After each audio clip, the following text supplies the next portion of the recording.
I started writing this script and Bitcoin had hit an all-time high of $41,000 per coin. In 2020 alone, the price of Bitcoin rose by over 300%. If you had put $100 into Bitcoin in 2009, you'd be worth about $9.2 million at this point.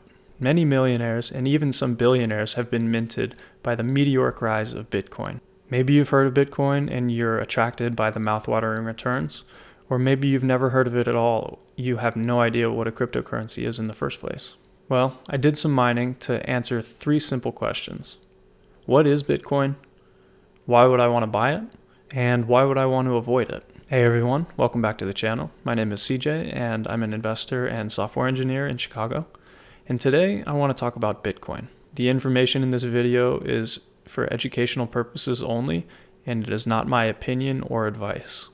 This video at a high level will cover Bitcoin and the underlying blockchain technology, and we'll also cover the bull cases and bear cases for owning Bitcoin. Hopefully by the end of this video, you'll understand the main arguments from both sides. And if you want to invest in digital gold, be sure to subscribe to the channel so you can keep up to date with all the videos I post every week. With all that said, let's get started. Okay, so what the heck is Bitcoin anyway? Bitcoin is a digital currency, also known as a cryptocurrency. It is completely independent from any central bank or government, so the price of Bitcoin cannot be pushed arbitrarily up or down by any central governing body. Its main purpose is to allow 2 parties to exchange value directly to one another. Bitcoin is a digital file that runs on technology called blockchain. Blockchain? What the heck is that?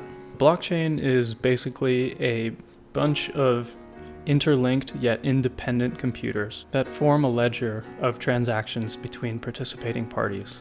The ledger is basically an account of balances changing, or cash in and cash out, between a transaction from one party to another. Each transaction is a block that is chained to the code, which creates a permanent record of the transaction. There are over 6,000 different cryptocurrencies that run on blockchain technology. Bitcoin launched in 2009, and it was designed to be limited to 21 million total coins. However, not all of those coins are in circulation yet. Whenever a transaction takes place, each transaction needs to be verified. Independent Bitcoin miners use high-speed computers to verify each transaction by solving cryptographic problems, usually within 10 to 20 minutes, and they're paid in fractions of Bitcoins.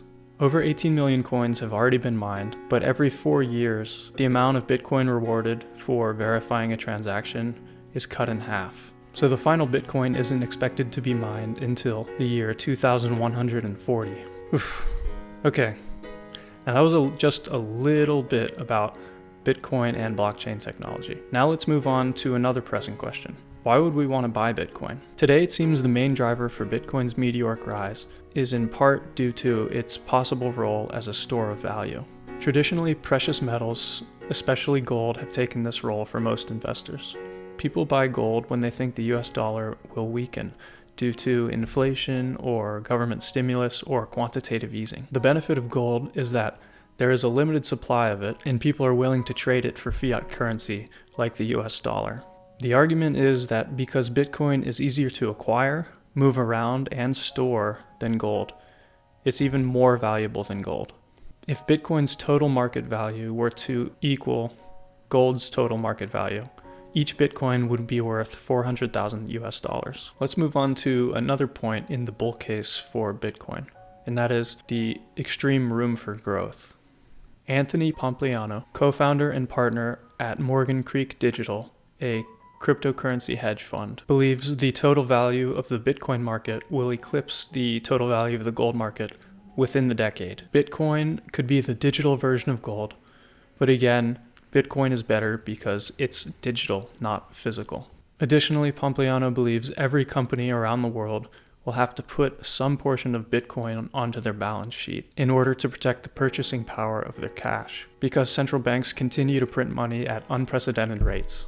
He believes that this source of corporate demand is one unaccounted for driver of future growth that people don't really talk about. We see individual investors, and now Wall Street institutions, and larger hedge fund managers buying Bitcoin, and companies have yet to join. And because Bitcoin holders don't want to sell their coins, the price of the coins has to go up because of the limited supply and the high demand. As the public trust grows for Bitcoin, Pompliano believes that each coin could rise to a valuation of $1 million per coin. If we assume a $40,000 current Bitcoin price and Pomp's $1 million coin idea comes to fruition, then a $1,000 investment today could potentially turn into $25,000 within the decade. It almost sounds too good to be true. Okay, let's move on to Bitcoin's role as asymmetric insurance.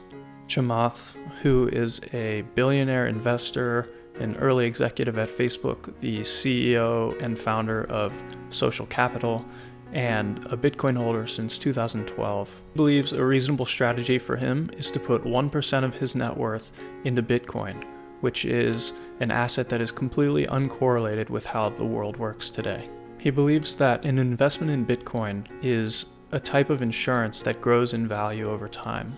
It's asymmetrical insurance. You accumulate a position, never look at it, and hope that the insurance under your mattress never comes due. But if it does, you'll be protected because your position could be worth hundreds or thousands or even millions of dollars per Bitcoin. If you put $1,000 into Bitcoin and Bitcoin goes to zero, you lose your $1,000. If, however, there is an event or a series of events that causes Bitcoin's demand to skyrocket again, then that $1,000 will be worth many multiples of what it is today. Even if you don't think of Bitcoin as an investment and think of it only as a speculation, there is a huge upside for it and a muted downside. One of the major points for the bull case for cryptocurrencies is that they would eventually replace fiat currencies such as the US dollar. So far, it really isn't efficient enough to replace fiat currency. For instance, Bitcoin can only process about 10 transactions per second. There are a lot of other platforms such as Venmo and PayPal that are creating a frictionless system for payments, but it is possible that Bitcoin will play a role for this in the future. Chamath says that there is no seminal event that is going to make Bitcoin overtake the US dollar. People waiting for one singular event are actually creating a lot of speculation that is unhealthy for Bitcoin's markets. He says there will be a parade of terribles, a slow march of events which over time will erode the public's trust in the current financial infrastructure. When our trust is gone, the value is gone. Both Bitcoin and fiat currency rely on belief. The US dollar used to be backed by physical gold. Now it's backed by the full faith and credit of the United States government. Bitcoin is also backed by the full faith of Bitcoin participants. If they believe that they can exchange their Bitcoin for something of value in the future, and the trust in the public financial institutions erodes enough, then Bitcoin could potentially replace the US dollar as the most sought after currency. There's an excellent chapter in the book Sapiens where the author explains the evolution of money as a system of mutual and universal trust. So go check that book out if you want to learn more about the evolution of money. Okay, all of that sounds wonderful. $1 million price targets and mouth-watering returns? Count me in. But there's another side to the story. Let's talk about the reasons why some are skeptical about Bitcoin. First up, let's address Bitcoin's biggest fundamental issue, its cash flow, or lack thereof.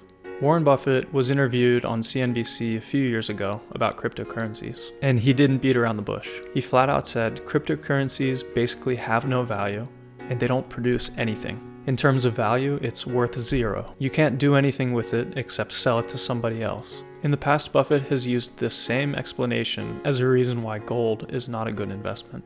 Both gold and Bitcoin are assets that don't produce any free cash flows like a business will. When buying a non-productive asset, you're counting on whether someone in the future is willing to pay you more for that same asset. Demand for Bitcoin is driven by, among other things, a shared belief in its utility, its limited supply, and the belief that you'll be able to sell it to someone else in the future. These factors are not particularly predictable or measurable, and therefore it doesn't meet the intelligent investor's definition of an investment.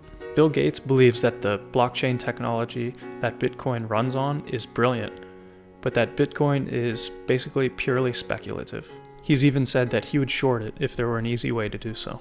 Like I mentioned in the intro, the price of Bitcoin rose 300% last year. About a week into the new year, the price of Bitcoin fell over 24% to a price of $31,000. Today, the price is back up to almost $40,000 per coin. Volatility is a fundamental and right now inescapable trait of Bitcoin and cryptocurrencies in general. For an enterprising speculator or a long-term investor in Bitcoin, this may be seen as a positive, but for the average investor looking for a stable haven of safe and steady returns, look elsewhere. And although cryptocurrencies such as Bitcoin are touted as uncorrelated assets, the crypto markets seem to fluctuate with the regular stock market, especially during a liquidity crisis such as we saw in March of 2020. Most of the market participants are speculators and not long-term investors.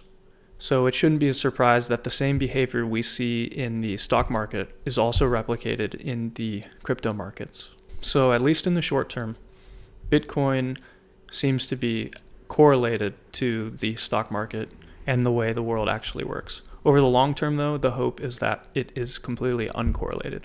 And one thing to point out, there is no software or central bank that couldn't put a halt to Bitcoin's price falling. Nothing would stop it from going all the way to zero. So it could go down indefinitely, especially if many investors are trying to convert those Bitcoin to US dollars. And while there's widespread belief that many Bitcoin holders will never sell their coins, we simply can't verify that. So the bottom line is, if you aren't willing to lose every penny that you put into Bitcoin, then don't put any in at all.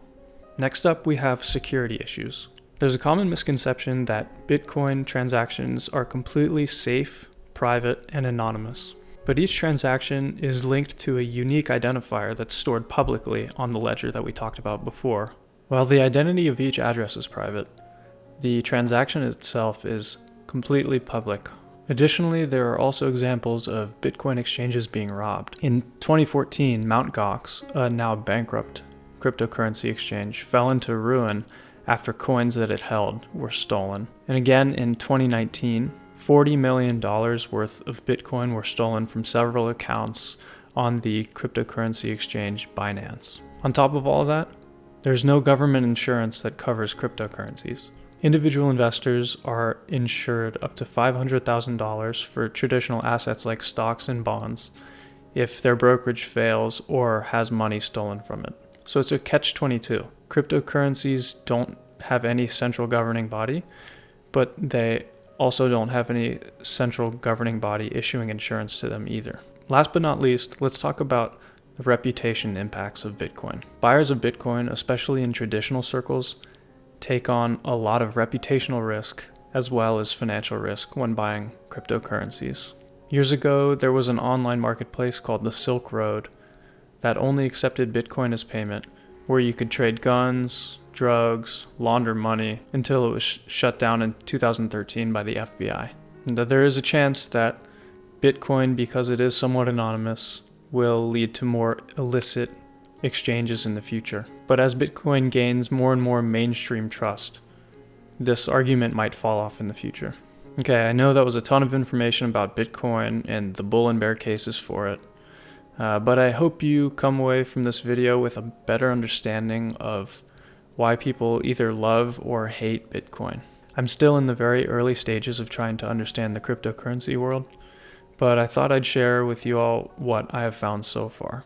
I'm sure there's a ton I missed, but I tried to be fairly comprehensive from a beginner's perspective. Please let me know in the comments down below if there's anything else you want to learn about cryptocurrencies or if you have any additional questions for me. Please like the video and subscribe to the channel if you liked this video, and I'll continue to make more videos about cryptocurrency in the future. If you want an excellent overview of money in general, I'd highly recommend Chapter 10 in the book Sapiens.